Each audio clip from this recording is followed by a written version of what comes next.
Welcome to this HFS Videocast. I'm Mark Reed Edwards, VP of Digital Marketing at HFS. Today we talk with the analyst behind the Sustainability Services Ecosystem Mapping Study we released a while back. It's generated some buzz, so I thought we'd grab practice leader Josh Matthews to tell us about it. Josh, welcome. Hey, Mark. Good to see you again. Good to see you. Always great to chat with you about all this stuff that is at the center of many of our lives, most of our lives. So tell me, what is this study all about? Well, for anyone who's tuned into our conversations around the energy industry, the utilities industry, climate change, the energy transition, COP26, sustainability as a whole is dominating the conversation in a lot of industries right now, and becoming more and more stark that we're just not on track to meet the goals that we know where we need to be. Like we know we need to decarbonize to net zero, go beyond by 2050 at the absolute latest. We've got 17 UN Sustainable Development Goals. We're getting to the point where it is so desperate, whether on the business side, whether it's the government side, to keep global warming and a variety of other problems across the wood, ESG, frequently environmental, social, and governance. So many problems that we really need to solve. We need to plan, we need to move towards, and we need to do it quickly. It's sort of what on the climate change front, the 1.5 degrees C target, what the Paris Agreement sought to avoid back in 2015. Now, so the most recent, I guess, illustration of all of this has been COP26 UN Climate Summit last November. This report's not a take on that. I mean, you can find separate reports on that we put out. You can see our presentation of some of our latest research studies at that summit. But I think what happened at that summit hasn't really changed the sentiment. What it has made clear, I think, is that there's now a consensus that we need to move from goal setting and the ambition towards putting together detailed transition plans and actually delivering on these commitments if we're going to avoid some sort of cliff edge around 2050. And this is where it leads in and where it became clear that mapping the sustainability services ecosystem was the right time to do this. So we're looking at sustainability services. We're looking at consulting, technology, managed services. We'll talk about some of the firms later on, but they're going to be the firms who help businesses and help governments to change and make all of these changes that I've just talked about happen.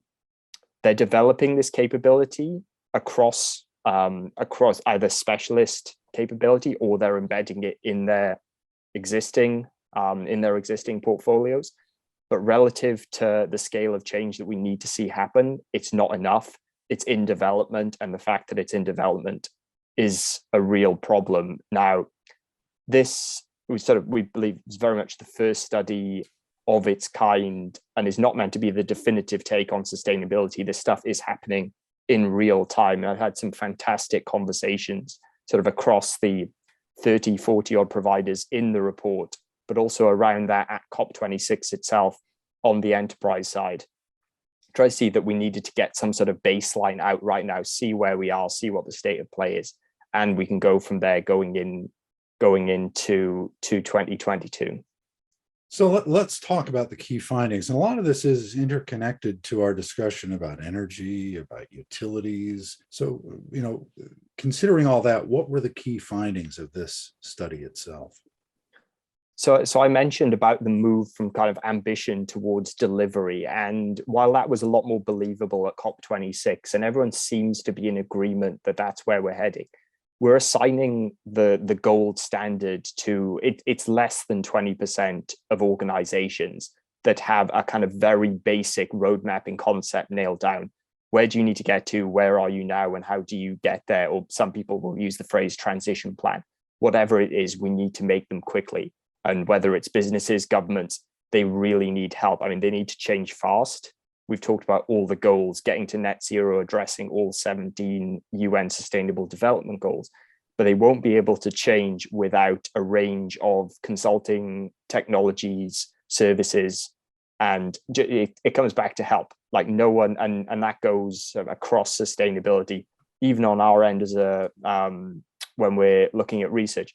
No one's going to be able to tackle sustainability alone. It's going to have to be a massive, massive collaboration. Now, I think most of the tech and services firms we spoke to and are in the mapping study, they talk a good game, and sort of pleasantly surprised that they've identified the scale of the problem, and as well, increasingly then how they can help. Like, yes, they have to address their own impacts, their own footprints as companies themselves, but also embedding sustainability within everything that they do for all of their clients and all of their partners to really kind of make this change happen on a big scale.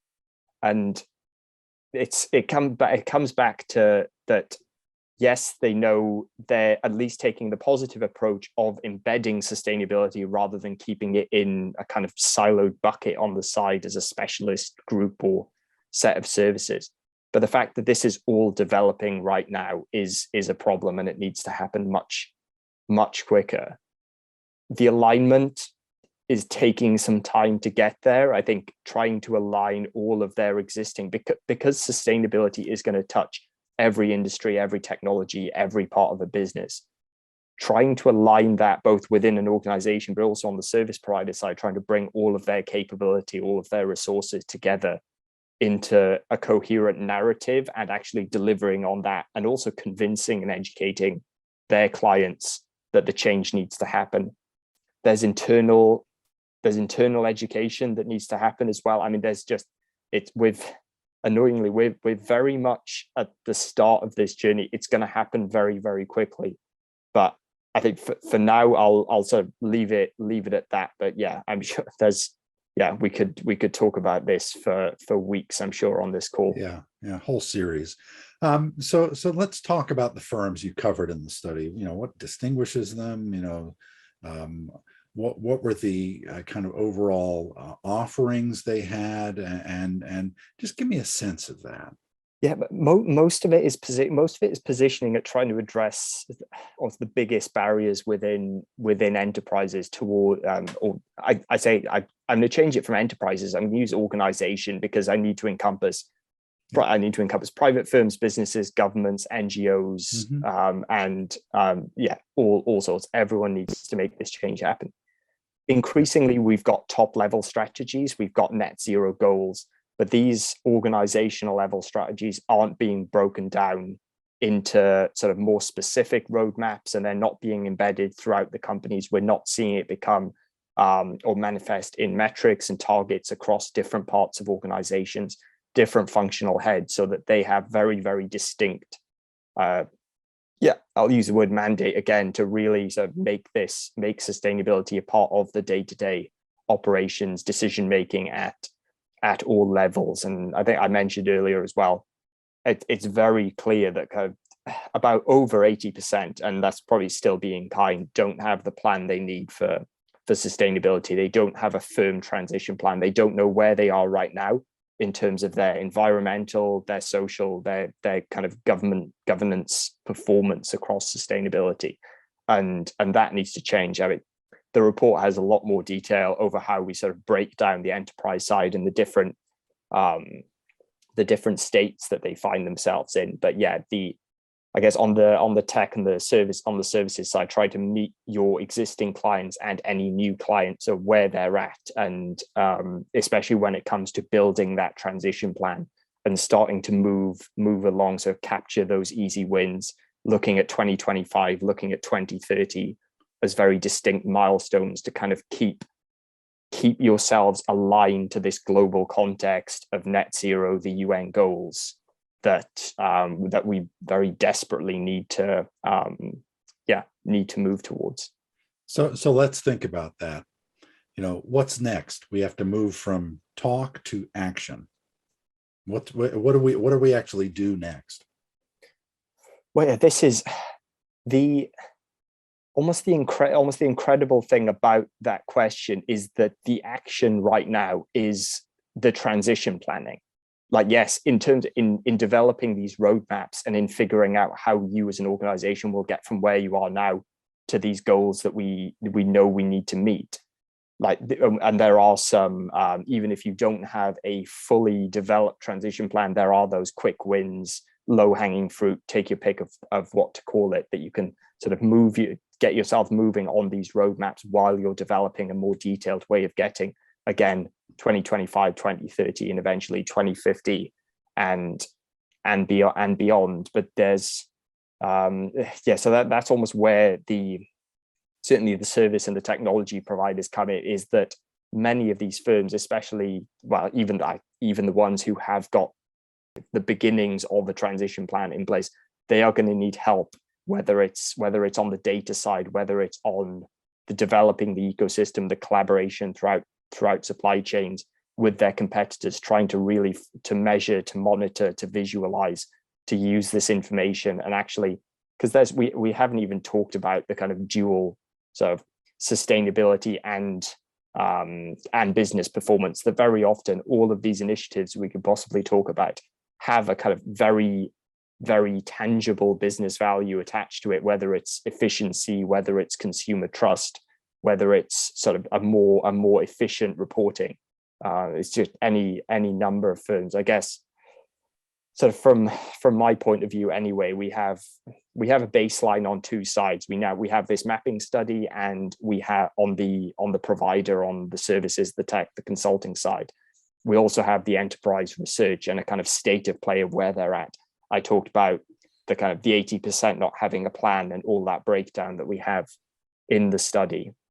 So now going forward, we need sort of to use, and this is a conversation I have, whether it's as part of what I do at HFS or with friends, family, anyone I come across, all about finding out how you and your position in your organization can contribute to this problem. Yes, both internally, but also what can you do to sort of, to help everyone else achieve this. And yet this is going to be the start of 2022 for us, is debriefing this study, our energy work, our utilities work, and really seeing sort of what are the gaps, what are the barriers to putting these transition plans in place and making them happen. So it's almost an open invitation for anyone who hasn't already to reach out, and would love to start a conversation on any and all fronts.